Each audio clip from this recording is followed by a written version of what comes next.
Pour bien s'entendre, il faut bien s'écouter. Rendez-vous sur M, la petite radio du Grand Maghreb.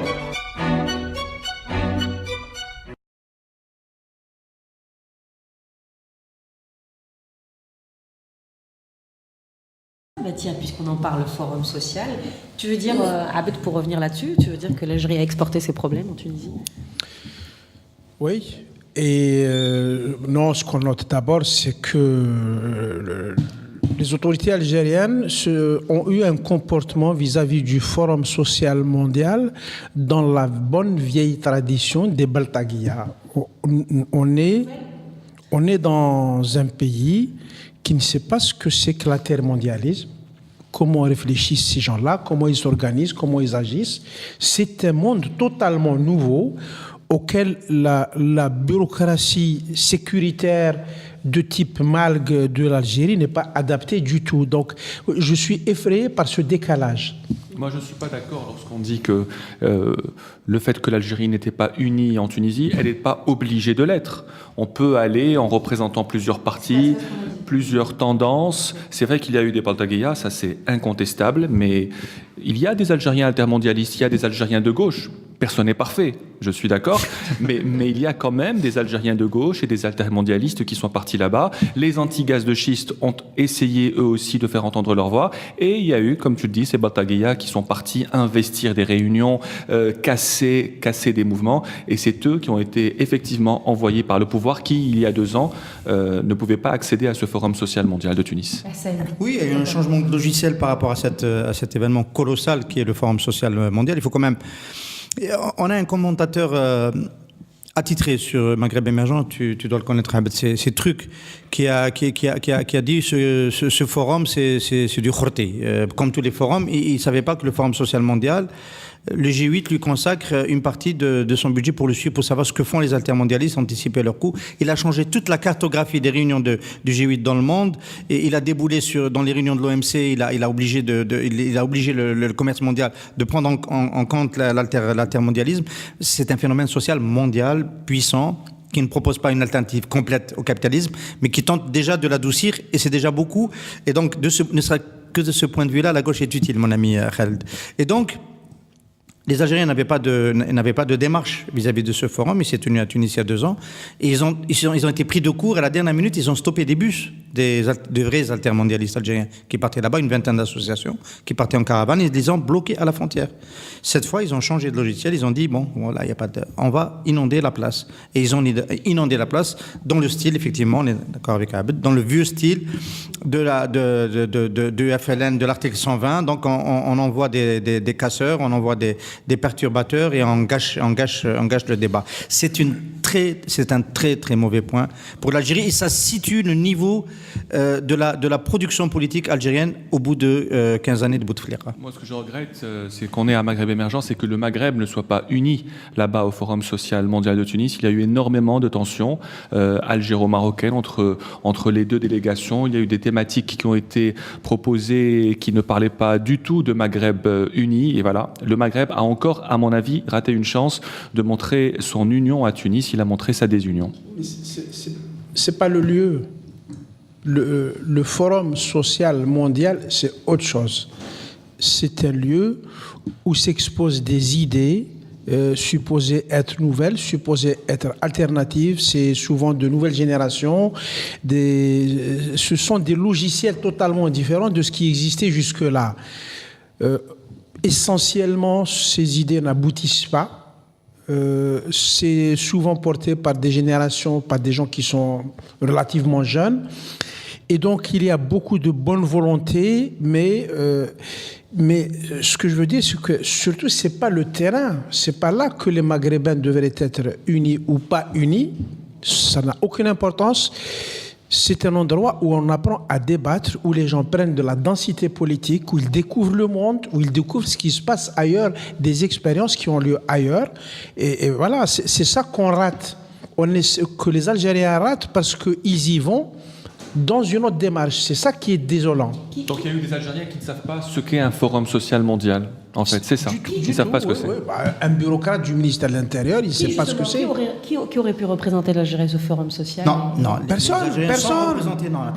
Non, attendez. Les Algériens sont représentés. Il y a des personnes. Non, je veux dire, c'est pas une représentation officielle. Les CNAPES qui arrivent à stopper l'Algérie de part en part, dans le cadre du mouvement syndical autonome, est présent. Il a les autres syndicats d'enseignants, les syndicats universitaires, les mouvements sociaux de chômeurs, les mouvements femmes, les associations femmes qui étaient présentes. Il y a les SOS disparus. Attendez, l'Algérie. Alors la question c'est tout ce qui représente quelque chose qui existe réellement dans la société peut aller là-bas, mais a contrario, il ne peut pas y avoir de délégation officielle. C'est ça le problème. Il ne peut pas y avoir de délégation officielle. Il y en a eu pourtant.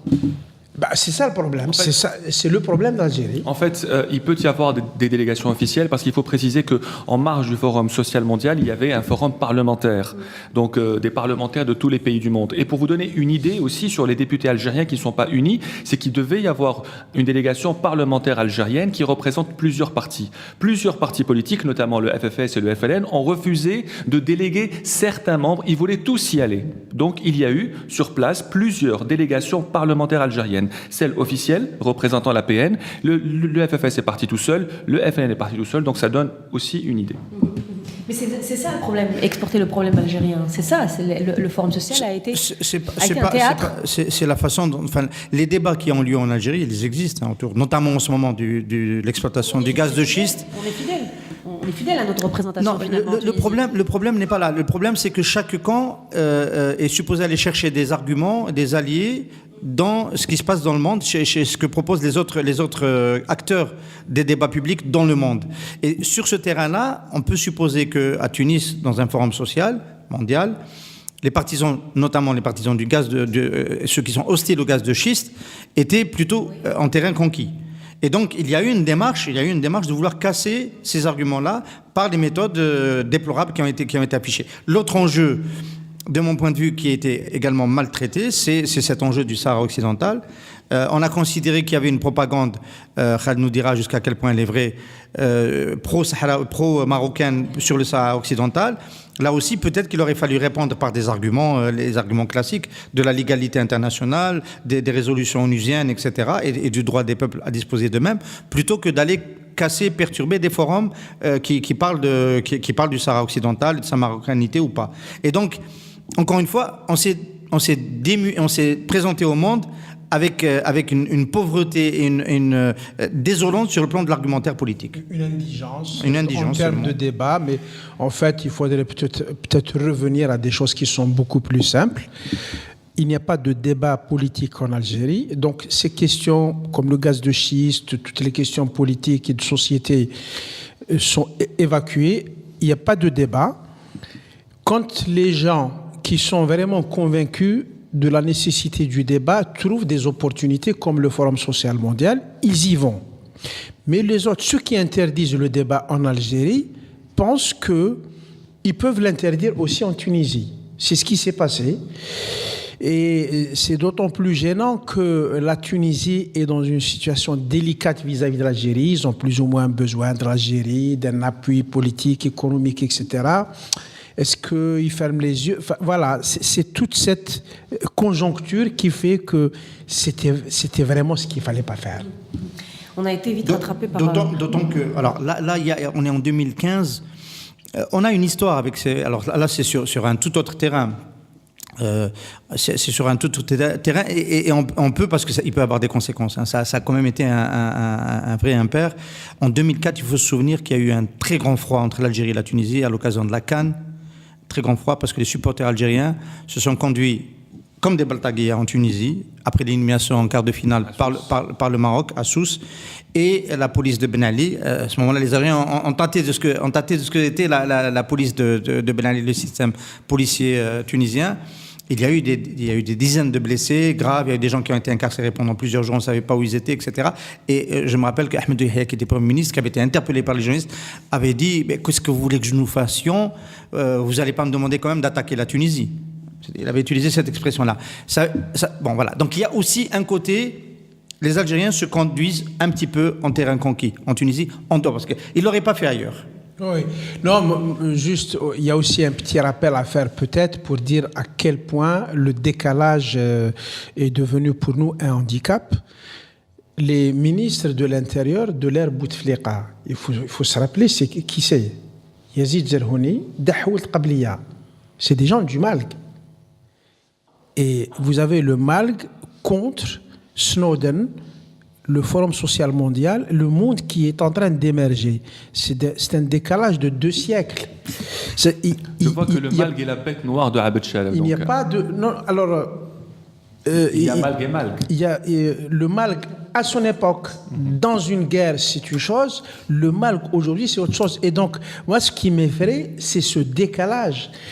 Et ce décalage-là, on le retrouve en politique, en économie, on le retrouve partout, dans la presse, dans la manière de gérer le pays, dans tous les domaines, on le retrouve. C'est ce décalage qui devient effrayant. Oui.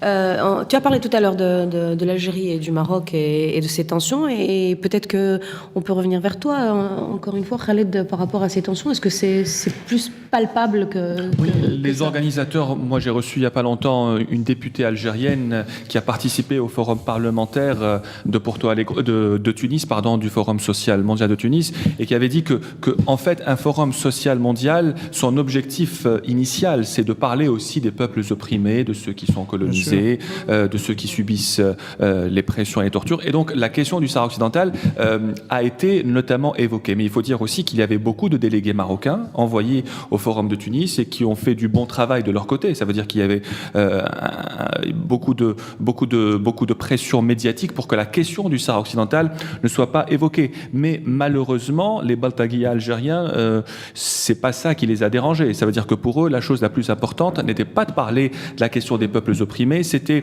de perturber la réunion de ceux qui étaient contre le gaz de schiste, c'était d'attaquer les stands de SOS disparus en les abreuvant d'insultes. Il y a des vidéos qui le montrent. Donc je suis désolé de le dire que les délégués algériens, en tous les cas ceux envoyés par le gouvernement, ne sont pas allés à Tunis pour défendre des causes justes. C'est d'autant plus dommage que le Forum social mondial est l'occasion de rencontrer des Marocains qui sont plutôt contre l'occupation du Sahara occidental. Il en existe, ils sont au moins pour la défense des droits de l'homme au Sahara occidental. Et une démarche constructive, entre guillemets, des autorités algériennes à actualiser, pas dans la version mal que décrit Abed, ce serait de laisser le mouvement social algérien aller à la rencontre de cette partie de la société civile marocaine qui n'est pas sur les positions du Merzen. Voilà. J'ai un ami qui était correspondant de l'APS au Maroc, qui était un excellent observateur. Et donc, il m'avait dit à l'époque que les deux pays fonctionnaient de la même manière, en fait. Mais le système Bassari, mis en place au Maroc, avec une espèce de MALG, mais au profil différent. Les Marocains qui sont dans cette fonction, ce sont des gens qui ont des formations, généralement ils sont post-graduation et plus, ils parlent plusieurs langues. Ils ont une formation de haut niveau. Le MALG a formé ce type de gens pendant la guerre de libération, en lui donnant des méthodes KGB qui étaient à l'époque, qui pouvaient être efficaces à l'époque. Bassri a avancé et donc il a développé un réseau extraordinaire de ces gens-là qu'on voyait dans les conférences, dans les forums, etc. Brillants, ils manient plusieurs langues. Ils ont une organisation qui était très puissante. Et ce sont ces gens, ces Marocains, qu'on trouve, par exemple, au Forum social mondial au Maroc. Et en contrepartie, tu as le petit larbin de l'UGTA ou du RND de Hussein Dey. Bon, de la Kasma de Bourouba. Dans ce genre-là, ça ne fait pas le poids sur le plan intellectuel. Et s'il fallait se battre, donner des coups de poing, ça peut se justifier. Mais là, le terrain n'est pas le bon. C'est le terrain altermondialiste, c'est-à-dire le débat et rien que le débat. Voilà, c'est ce décalage, encore une fois. Nous venons d'être rejoints par Hassan Haddouche. Bonjour. Bonjour. On va parler donc économie. Alors, pour aller droit au but, une loi de finances complémentaire, c'est grosso modo ce qui a été annoncé. Pour booster l'économie, pour encourager l'export, pour régler le problème ou diminuer les importateurs ou l'importation, est-ce que c'est sérieux ?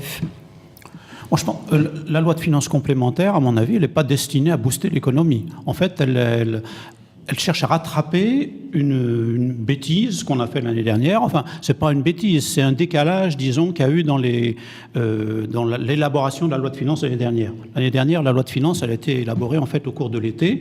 Et à cette époque-là, le baril du pétrole ne s'était pas effondré complètement. Bon, on s'est retrouvé avec un document, la loi de finances pour 2015, qui était complètement dépassé en fait par la conjoncture pétrolière. Donc on est obligé aujourd'hui d'ajuster le tir, disons en particulier en matière de dépenses, on est obligé d'ajuster le tir pour l'adapter plus ou moins, disons, au niveau des recettes pétrolières qui sont attendues cette année, pour limiter les dégâts en matière de dépenses et en matière de déficit, et en matière de recours aux réserves financières du Fonds de régulation des recettes. C'est-à-dire c'est la raison pour laquelle, d'ailleurs, on va sortir une loi de finances complémentaire très précocement, parce que d'habitude, les lois de finances complémentaires, c'est plutôt septembre, octobre, etc.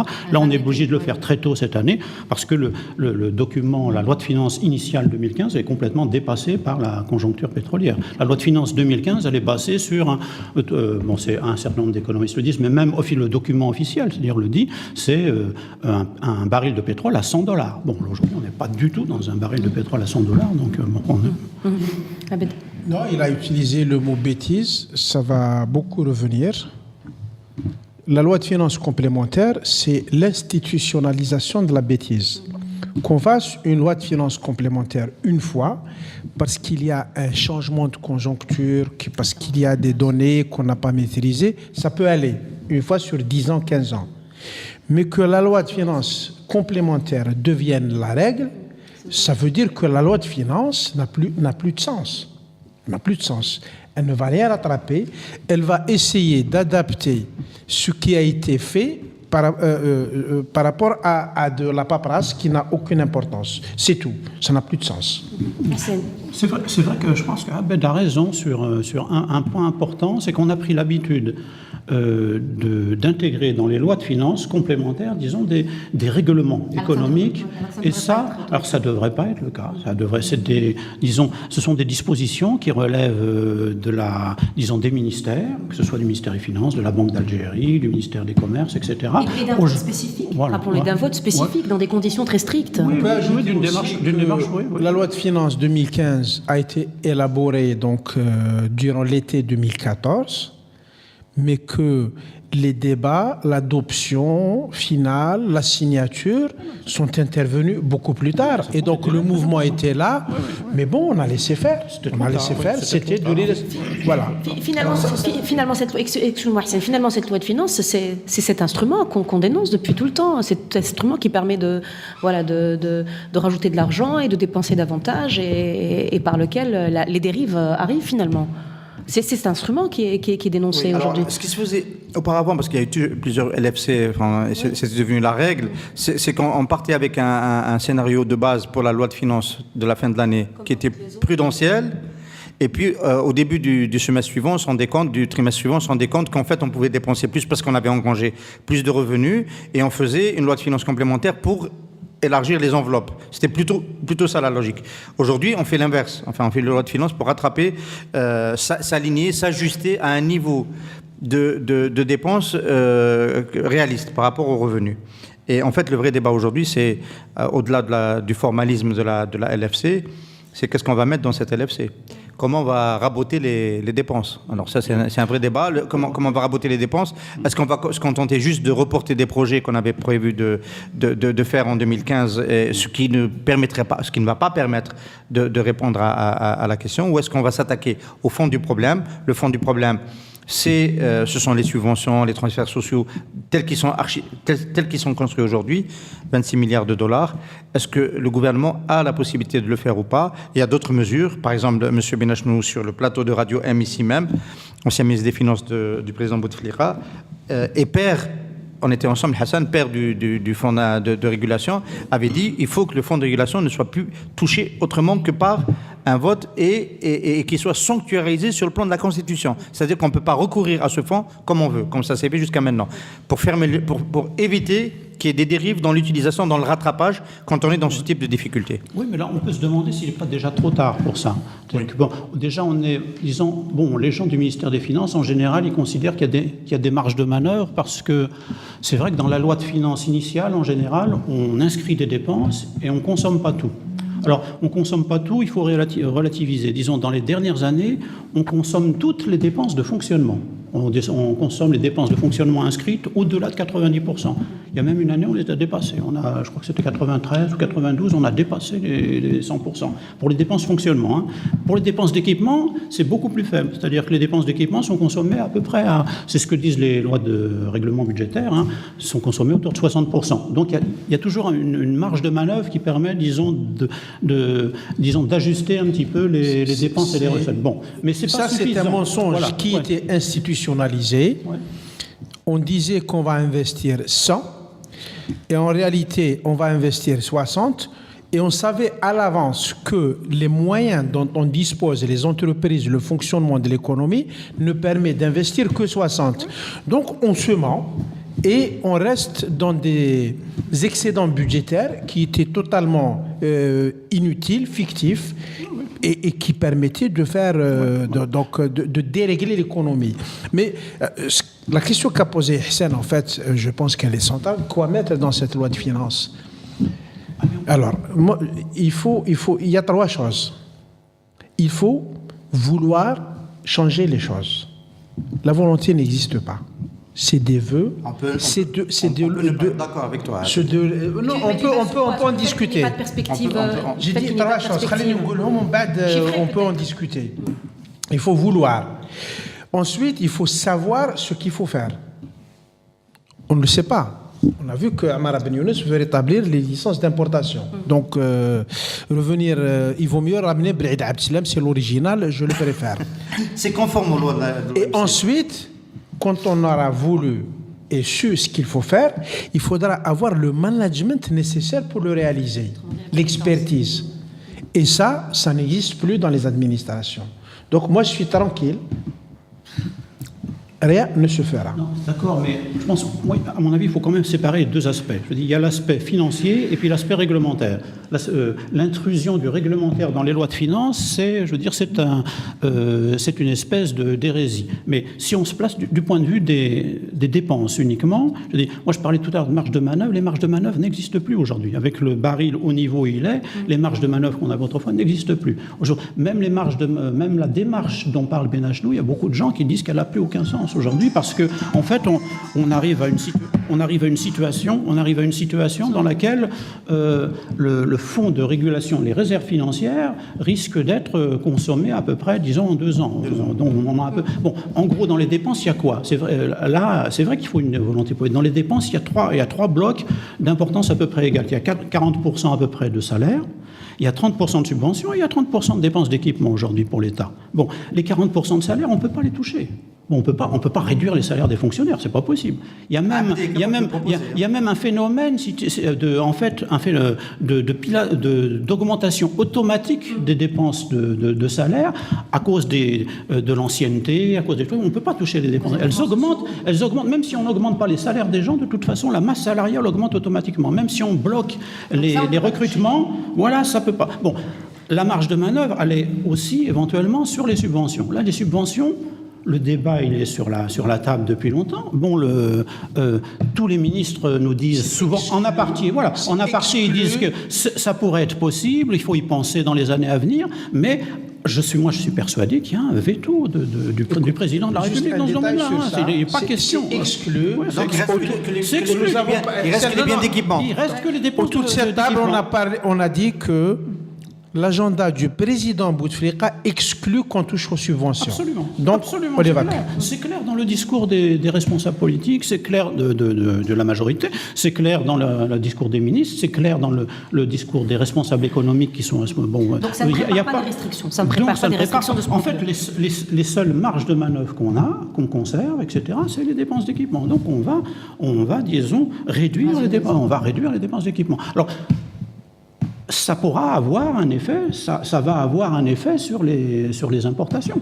Parce que les importations sont en partie, dans une proportion importante, constituées par des importations de biens d'équipement, etc. Bon, donc ça va permettre de réduire le niveau des importations. Il y a un mouvement qui semble amorcé aujourd'hui de réduction des importations. Bon. On a le droit quand même de s'interroger même au sujet justement de ces décisions qui seront prises pour réduire les importations. Je rappelle quand même, ça date de 2005, ça. La dernière loi de finances, la complémentaire justement, c'est une loi de finances complémentaire de Medelsi qui avait, j'allais dire, donné naissance ou marqué la naissance de l'importation, des sociétés d'importation. C'était en 2005 avec, rappelez-vous, ces histoires de 20 millions comme capital nécessaire. Et voilà. Alors pourquoi est-ce qu'aujourd'hui, après toutes ces années, ça va faire 10 ans maintenant, pourquoi est-ce qu'après toutes ces années, aujourd'hui, on va pouvoir régler le problème de l'importation à travers une loi de finances? Moi, je m'interroge. Mais qui te dit qu'on va le régler? C'est des mots, c'est des gens qui sont payés. Si le gouvernement va jouer là-dessus, je m'interroge, je me demande comment est-ce qu'il va faire à régler un problème Dans la conférence qui s'est déroulée le 30 et le 31 cette semaine, qui était un des événements de la semaine pour nous, Maghreb Émergent Journal économique, il y a eu 2 temps économiques dans la délibération. Il y a eu 2 temps économiques. Il y a un temps court qui est celui de la limitation des dépenses. Donc on agit sur le levier le plus rapide, c'est celui des importations. Et alors, vous avez tous noté que dans une conférence qui était supposée réfléchir sur les solutions pour faire face à la nouvelle situation, le Premier ministre est arrivé et à la cérémonie d'ouverture, dans le discours d'ouverture, il a annoncé des mesures. À la limite, tout le monde pouvait rentrer chez lui sur ce volet des importations. Il a annoncé une série de mesures, les licences d'importation, l'émergence d'une classe de super importateurs sur des destinations précises des produits, professionnalisation. Évidemment, on peut être très sceptique. Mais sur ce volet-là, c'est toujours le plus facile. Il est administratif, il est bureaucratique, et donc les décisions peuvent se prendre rapidement. Après, le bilan, on le fera après pour savoir si, comme pour le crédit documentaire, ça peut limiter ou pas les volumes d'importation. Le deuxième temps économique, pour répondre à la conjoncture, c'est celui de la diversification de l'offre économique, de l'offre de produits et de services algériens, et évidemment l'exportation. Parce que le souci, c'est d'avoir une balance des paiements qui tendanciellement va devenir déficitaire. Elle a été déjà à la fin de 2014, elle sera en 2015. Donc, exporter hors hydrocarbures, parce que du côté des hydrocarbures, il faudra du temps avant de restaurer de grands excédents. Et sur ce terrain-là, c'est là où tout le savoir-faire, toute l'ingénierie, vouloir ou ne pas vouloir, savoir ou ne pas savoir, pouvoir ou ne pas pouvoir, tout ça va se poser dans le temps. Et là, il y a une vraie contrainte politique. Ce régime politique n'est pas, en réalité, en mesure, même s'il le voulait, moi je pense qu'il le veut. Il n'a pas la compétence. Même s'il le veut, moi je pense qu'il le veut, parce qu'il est obligé, il est pris à la gorge, il le veut, mais il a trop pris l'habitude de fonctionner autrement, et il ne pourra pas, et il ne saura pas. Je suis sceptique quand tu dis qu'il est obligé de le faire. Les chiffres du commerce extérieur pour les 2 premiers mois de l'année, ça a été un bonheur pour le pouvoir. C'est un bonheur. Le déficit est très réduit. Le déficit de la balance commerciale, je crois que c'est 340 millions de dollars. Je crois que c'est un excédent. C'est même un excédent. Non, la balance commerciale. Non, il y a un déficit, mais vraiment très réduit. Et ils ont fait leur calcul. À ce rythme-là, les réserves de change vont tenir 10 ans, plus de 10 ans. Et donc, ils pensent qu'on a le temps de se refaire, de se rattraper. Et donc, la difficulté qui va se poser... J'ouvre une parenthèse. Les spécialistes, Hassan va le dire, disent que la grande contrainte, c'est pas les réserves de change, c'est le budget. Monsieur Skak l'a dit, Monsieur Benach l'a dit, c'est de ce côté-là que c'est insoutenable, c'est le budget. Écoute, pour toi, c'est insoutenable. Pour eux, c'est pas insoutenable. Ils réfléchissent, ils n'ont pas d'obligation de performance, de bien gérer l'économie, de faire de la croissance. Ils ont obligation de tenir. Ils se disent que si on a la devise, au plan interne, on va tenir. Ils vont faire glisser le dinar un petit peu, essayer d'avoir moins de déperditions. Ils pensent que sur 2-3 ans, si le prix du pétrole s'améliore un petit peu, ça va redevenir tenable.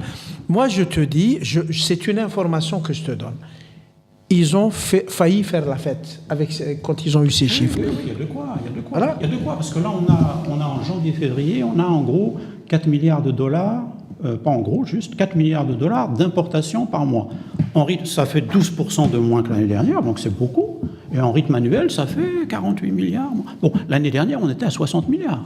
Bon, donc c'est une diminution très sensible. Si on se maintient à ce niveau-là, c'est effectivement très positif et c'est jouable sur le plan de la balance commerciale. On aura un excédent de la balance commerciale, là, on aura un excédent sur l'année. Bon, alors la question, c'est que le débat aujourd'hui, c'est que apparemment, les autorités algériennes s'attribuent le mérite de cette réduction des importations. C'est-à-dire qu'ils expliquent cette réduction des importations depuis le début de l'année, en fait, par les mesures économiques qui ont été prises, en particulier celles, disons, le tour de vis de la Banque d'Algérie, etc., sur les crédits bancaires. Alors, ils vont finir par y croire. Moi, je crois que c'est pas vrai. C'est-à-dire que les experts, les spécialistes que j'ai consultés me disent que c'est pas du tout ça. En fait, ce qui s'est passé, on a un coup de chance, là, en dehors du fait que le baril s'effondre, mais sur les importations, on a un coup de chance. Le coup de chance, c'est que le dollar monte et l'euro s'effondre. Enfin, s'effondre par rapport au dollar. Donc, comme on achète essentiellement en euros, avec nos dollars, on peut acheter plus. Et en fait, la baisse de nos importations, elle s'explique en totalité par la baisse de l'euro.